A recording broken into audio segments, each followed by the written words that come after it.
Salut les manga addicts, c'est Mythos, j'espère que vous allez bien, bienvenue comme d'habitude dans cette réaction au chapitre 1064 de One Piece. On se retrouve après l'incroyable chapitre 1063 qui est sorti la semaine dernière, vraiment énormément d'infos, on a vu vraiment de très belles scènes sur l'île de Egghead, franchement c'est vraiment cool, ils ont des nouvelles tenues, ils rencontrent du coup un pacifista policier du coup qui ressemble à Kuma, mais on a surtout eu l'équipage de Barbe Noire. Voilà, ça c'est incroyable avec leur nouveau fruit du démon, du moins à une partie. Et puis un petit Barbe Noire contre l'eau qui s'annonce. Donc ça sent très très bon. Dans ce chapitre, j'aimerais bien qu'on ait évidemment la suite du combat l'eau contre Barbe Noire. Et puis bien entendu un petit peu de Egghead. Ça je pense que ça peut être plutôt cool. Malheureusement j'ai été spoilé du coup de la page de couverture avec la mini-histoire. Enfin du moins j'ai pas lu les sous-titres, mais je sais ce qu'il y a dedans, donc on va se regarder ça. Comme d'habitude, on n'oublie pas de soutenir l'œuvre en format physique bien entendu, en achetant les tomes quand ils sortent, et puis en lisant les chapitres officiellement le dimanche sur Manga Plus et Glénat Manga Max. Et on est parti pour le chapitre 1064 de One Piece, le laboratoire d'Egghead. Ok, donc est-ce qu'on va voir Vegapunk? Ça peut être plutôt une bonne idée. Et donc là, c'est ce que j'ai vu, on a Aokiji et Vasco Shot, il me semble que c'est ça son nom. Donc est-ce que Aokiji est vraiment dans l'équipage de Barbe Noire? Est-ce qu'il joue un double jeu? On va voir ça. La fraude d'Odyssée maritime du Germa 66, 22e épisode, ça fait un petit moment que ça dure. Kuzan et Augure de l'équipage de Barbe Noire. Ok, donc pour l'instant ça veut dire qu'il est dans l'équipage, j'y crois moyen encore, j'attends quelques explications. Ok d'accord, donc on commence directement sur du lot contre Barbe Noire, c'est pas un combat off-panel et ça fait très plaisir. Il n'y a pas d'échappatoire, alors n'essaye pas de fuir. Ok, le découpage de la page là, je vois pas tout, mais c'est assez intéressant avec comment il s'appelle, avec le cheval qui ressort de la case, c'est un peu malin et je pense que ça peut faire un lien avec potentiel de futurs pouvoirs de Luffy en Gear 5 qui pourra peut-être jouer avec les différentes cases de l'œuvre, ça peut être sympa. Akugan, occupe-toi du Polar Tang. Ok, qu'est-ce que c'est? Shaggy Penguin, allez sous l'eau et mettez-vous à l'abri. C'est vrai que l'eau, il a un équipage qui est éclaté, enfin du moins on connaît pas, mais vraiment c'est un équipage qui est tout pourri. Ok, Room, qu'est-ce qu'il nous fait? D'accord, ok, donc il coupe le cheval, très très bien. Personne ne m'a dit que son fruit pouvait faire ça. C'est une technique éveillée, ok. Barbe Noire, est-ce qu'il veut le fruit de l'eau? Franchement, ça pourrait être incroyable. Quake Crash, ouf. C'est vrai que Barbe Noire, il a deux fruits du démon, il est trop puissant. Alors c'est ça la puissance d'un homme, séisme. Les ondes de choc sont trop intenses, incroyable. Barbe Noire, j'ai trop envie de connaître ses motivations, son passé. Je pense que ça peut être vraiment un personnage incroyable. Ne meurs pas maintenant, Stronger. Bah attends, mais il l'a découpé, du coup ça compte vraiment comme s'il l'avait découpé ou c'est que il a séparé les parties comme sur Punk Hazard? Tu as toujours été un si bon garçon. Bouffer ça, ce sont des bombes pommes. Ok, attends, du coup, il a donné une maladie à des aliments. C'est trop intéressant. Ouah, attends, il a... Comment ça se fait qu'il explose là? Non, ou il tire, il crache? Je comprends rien. Ouh, ok, d'accord. Donc un des pouvoirs d'un des matelots de l'eau, c'est de cracher, je sais pas, un liquide explosif, de la lumière, je sais pas trop. Ok, intéressant. Pouah, c'est une grosse erreur de nous sous-estimer alors que nous avons grandi dans les eaux froides et rudes de North Blue. Ok, vous n'avez aucune chance contre nous dans une bataille navale. Tout ce que nous avons à faire, c'est de couler votre navire. Jean Bart, sniper à 3 heures. Ok, ça peut être intéressant. Beppo, qui a l'air d'utiliser ses oreilles pour peut-être repérer les ennemis. Protège le capitaine. Oh, ah mais c'est vrai qu'il y a lui dans son équipage, j'avais oublié ça. Je suis dessus. Ah ouais, ok, pas mal, intéressant. Il a vraiment protégé, il s'est mis devant. Ok, pas de souci. C'est une sorte de garde du corps. Est-ce que du coup on va voir Aokiji? Parce qu'on avait vu Van Augure qui était donc qui était avec la mini-aventure. Donc peut-être qu'on va voir Aokiji, ça serait trop bien. Shockwile, ah, c'est ce qu'il avait utilisé comme Big Mom ça. C'est quoi ce bordel?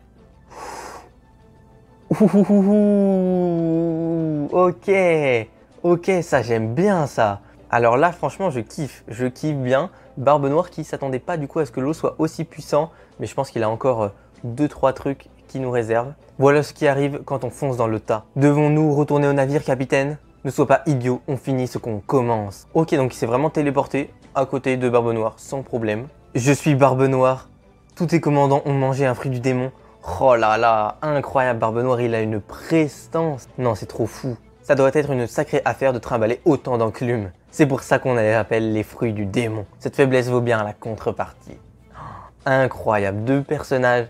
Franchement, moi je kiffe. Je trouve ça trop cool. Ils attaquent par le bas. Ces enfoirés essayent de nous couler. Bien, bien, on pensait que l'eau allait perdre, que son équipage, ils n'allaient pas vraiment pouvoir riposter. Là, pour l'instant, ils peuvent, c'est plutôt bien. Qui savait qu'ils étaient si forts sous l'eau? Ça tremble un peu à cause des attaques ennemies, mais ils seront bientôt de l'histoire en scène. Notre capitaine est le plus fort de ce combat. Attends, je comprends pas. Ils sont prisonniers? Ok, Pudding! Si Mama était encore en vie, elle te ferait regretter tes paroles. Big Mom officialisée morte. Du coup, c'est officiel. Alors peut-être que c'est parce qu'ils n'ont pas de nouvelles, mais a priori, c'est officiel. Tu réalises que nous combattons son tueur en ce moment, pas vrai? Les nouvelles ères n'arrivent que lorsque les anciennes légendes sont démolies. Pirate de Big Mom, Charlotte Pudding. Ok. Et du coup, là, elle a son troisième œil qui est apparent. Peut-être qu'elle l'a éveillé ou je sais pas. Peut-être que c'est juste qu'elle a décidé de dégager ses cheveux. Mais donc si on a Pudding, qui nous apprend d'ailleurs que Big Mom est morte, bon, est-ce que c'est vrai? Mettez-moi vos théories dans les commentaires. On a potentiellement Aokiji qui est sur le bateau. Et là, j'attends que ça. Ok, non, magnifique. Oh, ça, j'ai trop envie de voir en animé. Barbe Noire qui utilise ses 2 fruits du démon contre l'eau qui utilise Shockwave. Incroyable. Kuruzu, tourbillon noir. Barbe Noire et Trafalgar Law se battent sur l'île des vainqueurs dans le Nouveau Monde. Ok, ils sont au courant. Je sais pas comment c'est possible. Est-ce que c'est Aokiji qui les a prévenus? Ah, ça peut être intéressant.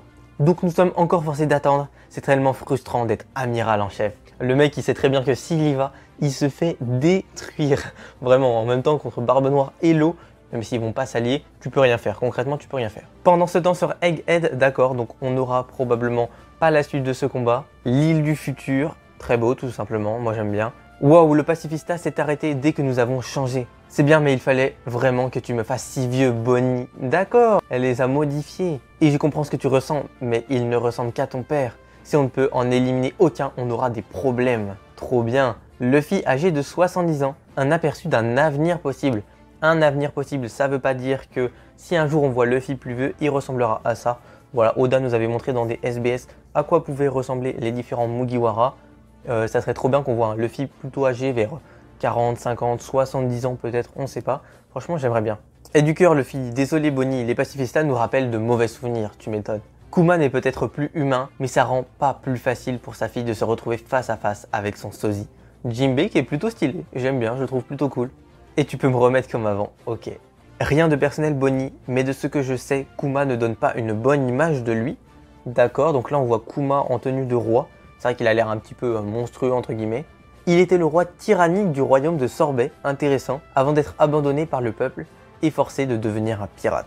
Quand il a finalement été attrapé par la marine, ses liens avec les révolutionnaires ont été révélés et ils l'ont condamné à la perpétuité. Vegapunk s'est intéressé à lui en raison de ses prouesses physiques. Alors on lui a offert l'opportunité de parcourir les mers à nouveau en tant que corsaire, à condition qu'il devienne un spécimen pour la modification corporelle et le clonage. C'est la vérité. Je comprends pourquoi il a choisi de devenir un de ces foutus corsaires et de les aider à fabriquer leurs soldats clones, mais pourquoi quelqu'un accepterait-il sciemment de devenir un cyborg sans esprit? Pour moi, c'est pareil que la peine de mort. Ok, et elle utilise une sorte de sabre laser, voilà, ça c'est bien. Petit côté futuriste, on va avoir, je pense, pas mal d'accessoires, d'objets, ça peut être vraiment bien développé. Franchement, si Oda, il arrive à pousser le truc assez loin, ça peut être plutôt cool. C'est vrai, je me demande quand même lequel des crimes de Kuma, le tyran, lui a valu sa condamnation à perpétuité. Kuma le tyran qui finalement n'avait pas l'air d'être un mec si cool que ça. Est-ce qu'il a plusieurs personnalités? Je sais pas d'idée là-dessus. Mon père n'était pas un tyran, d'accord, le sabre laser plutôt puissant, et il détestait le gouvernement, il ne s'y soumettrait jamais. Ils ont dû le forcer à accepter les procédures d'une manière ou d'une autre. Un sabre laser, c'est génial, ok, trop bien. On doit être dans un dépôt de ferraille de Vegapunk. Ça fonctionne quand même. Il se dit scientifique, mais pour moi, c'est juste un meurtrier. Papa disait toujours qu'il était une race spéciale. Mais alors quoi? Le fait d'être différent ne justifie pas que l'on force à être un rat de laboratoire. Est-ce qu'il y a un lien avec les fameuses races que Big Mom n'avait pas dans son équipage?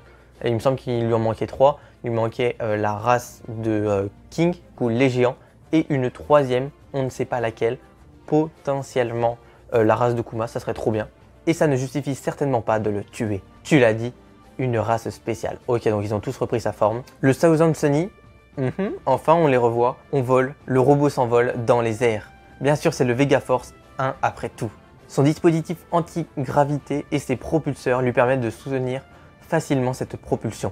L'air conditionné de l'île est également nécessaire pour assurer un climat adéquat. Un jour, ce sera possible partout. D'accord, donc c'est peut-être pour ça que l'île a ce climat, peut-être que Vegapunk a modifié le climat pour pouvoir travailler dedans, pour pouvoir vraiment faire des expériences dans les meilleures conditions. Il y a des monstres géants là-dessous. Qu'est-ce qu'on va voir? On dirait une sorte de ville futuriste. Précisément, le monde de demain est construit ici. Ah, c'est trop bien. Ok, voici Egghead, l'île du futur. Oh non, ça me hype trop. J'ai trop envie de découvrir l'île là, j'ai envie de me téléporter dans One Piece et de découvrir l'île.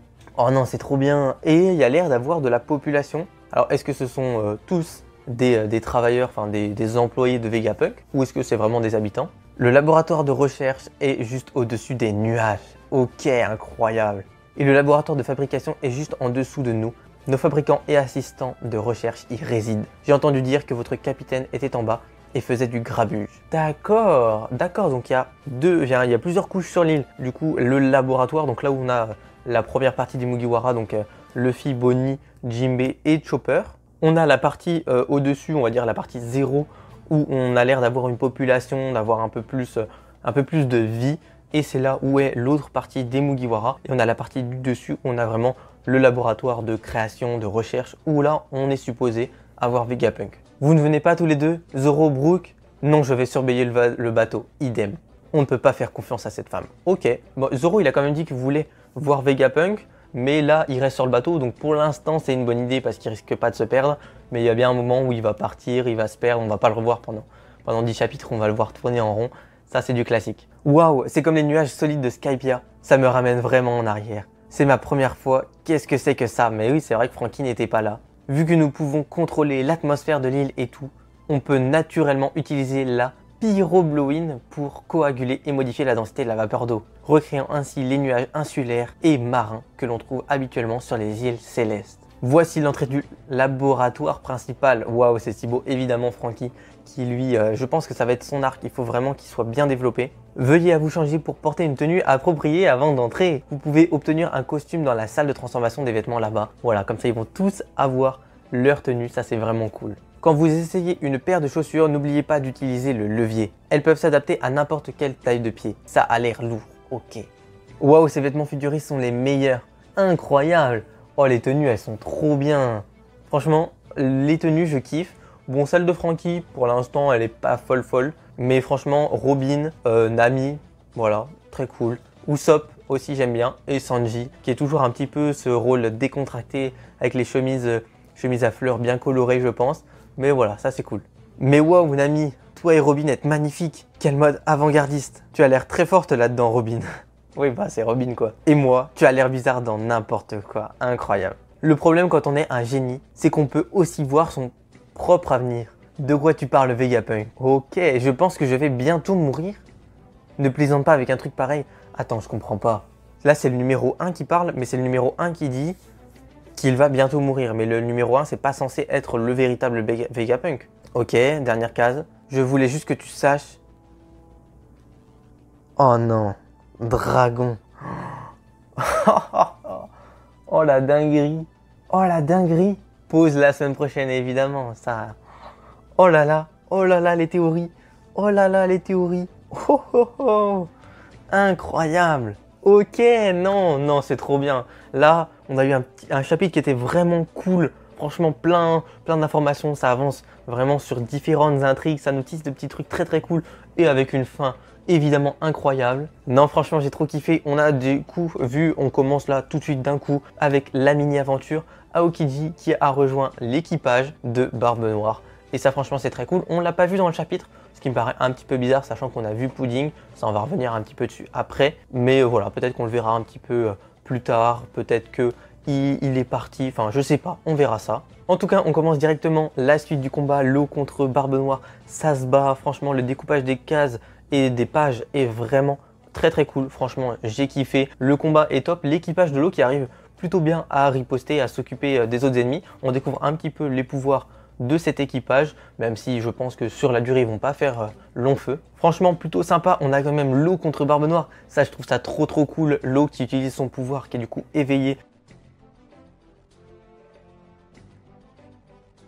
Est-ce que Barbe Noire va vouloir voler le fruit? Est-ce qu'il veut juste les poneglyphes? Je sais pas trop, mettez-moi un peu vos théories dans les commentaires. Franchement, le combat est très cool, je pense qu'en animé, il va être incroyable. Et puis là, pour l'instant, il n'est pas fini, donc ça, c'est plutôt intéressant. On a Akainu et donc la marine qui regarde ça d'un petit peu loin. Je sais pas comment ils sont au courant, mais ça veut dire que peut-être on va avoir un lien, la marine qui va arriver. Peut-être que c'est Aokiji qui a renseigné la marine, même si je suis pas sûr qu'il travaille encore avec eux. On a donc Pudding qui est prisonnière sur l'équipage de Barbe Noire. Évidemment, c'est parce que quand elle aura éveillé son troisième œil, eh bien, elle pourra lire les poneglyphes. Je ne sais pas si elle le peut déjà, mais en tout cas, elle nous annonce que Big Mom est morte. Est-ce que c'est parce qu'elle n'a pas de nouvelles depuis un petit moment? On ne sait pas trop pour l'instant. Pas de réelle officialisation de la part de je ne sais qui. En tout cas, on n'a pas retrouvé le corps de Big Mom sans vie. Donc pour l'instant, il y a toujours un petit espoir qu'elle soit encore en vie. On décale ensuite sur Egghead avec le premier groupe, donc Bonnie, Luffy, Jinbei et Chopper qui sont voilà, qui essayent de s'échapper un petit peu du Kuma. Bonnie a un petit peu modifié leur âge, ça c'est plutôt cool de voir ça. Le Jinbei, je le trouve vraiment cool. Et voilà, on apprend un petit peu plus sur l'histoire de Kuma quand il était du coup roi. C'était un petit peu un tyran, du moins il était vu comme ça. Mais on a Bonnie qui nous dit que pas du tout, donc on sait pas trop s'y croire, même si moi je crois plutôt Bonnie. Évidemment là-dessus il y a encore pas mal de mystères. Kuma, qu'est-ce qui lui est vraiment arrivé? Est-ce qu'on le verra dans cet arc? Franchement moi j'aimerais bien. Voilà, j'aime bien, je suis vraiment intéressé par cette histoire, cette île qu'on va développer un petit peu plus tard. Mais on a l'autre groupe des Mugiwara, donc les restants, et puis le Vegapunk numéro 2 qui arrive sur la première, on va dire la base 0, le rez-de-chaussée de l'île de Egghead. Donc il y a 3 niveaux, c'est plutôt intéressant à savoir, je pense pour la géographie ça va être plutôt cool. Donc ils arrivent, ils découvrent un peu la ville, on voit que c'est un petit peu plus animé, du moins j'ai l'impression. Il y a pas mal de volume, niveau de détail, c'est vraiment très beau. Ils changent de tenue, les tenues sont trop cool, franchement je kiffe de fou. Dites-moi un peu ce que vous en pensez, mais moi j'aime beaucoup. Pour l'instant techniquement Vegapunk n'a pas l'air si méchant, du moins les différentes formes de lui qu'on a vues n'ont pas l'air si méchantes. Et donc ça, c'est plutôt un bon point. Mais là ça finit sur un banger, on a Vegapunk 01. Alors je sais pas si c'est le véritable, pour moi le véritable c'était Vegapunk 00. Mais en gros il discute avec Monkey D. Dragon et il dit qu'il va bientôt mourir. Voilà, quoi penser de ça? Franchement, grosse information. On a beaucoup de liens avec les révolutionnaires dans cet arc. On a Kuma, on a Bonnie du coup qui est lié indirectement, enfin même directement à Kuma. Kuma qui lui est lié aux révolutionnaires. Monkey D. Dragon qui a un petit lien, enfin qui discute du moins avec Vegapunk. Peut-être que Dragon est venu parler à Vegapunk pour lui demander un petit peu des informations sur Kuma, pourquoi est-ce qu'il l'avait modifié ou comment le faire ramener à la raison entre guillemets. Je sais pas, franchement plein de théories. J'espère qu'on en apprendra plus sur Dragon, sur les révolutionnaires parce que bah voilà, c'est quand même une partie de One Piece qu'on ne connaît pas beaucoup et qui est vraiment intéressante. En tout cas, n'hésitez pas à me dire dans les commentaires ce que vous avez pensé de ce chapitre. Mettez-moi un petit peu vos théories parce que je pense qu'il y en a pas mal. Récemment, j'ai sorti une vidéo qui vous a beaucoup plu, mais peut-être que vous ne l'avez pas encore vue. Voilà, elle est disponible en i juste ici. C'est une analyse de color spread de One Piece et j'ai découvert des trucs très intéressants, notamment l'histoire de l'arc Elbaf quasiment au complet et puis bien entendu la position du 4e Road Poneglyph. J'espère que vous allez kiffer. Si la vidéo vous a plu, vous pouvez bien entendu vous abonner en activant les notifications et en mettant un petit like. Voilà, ça fait toujours très plaisir. Et puis vous pouvez, comme d'habitude, me rejoindre sur mes différents réseaux sociaux. Sur ce, c'était Mythos. J'espère que vous avez passé un bon moment. Prenez bien soin de vous. Salut!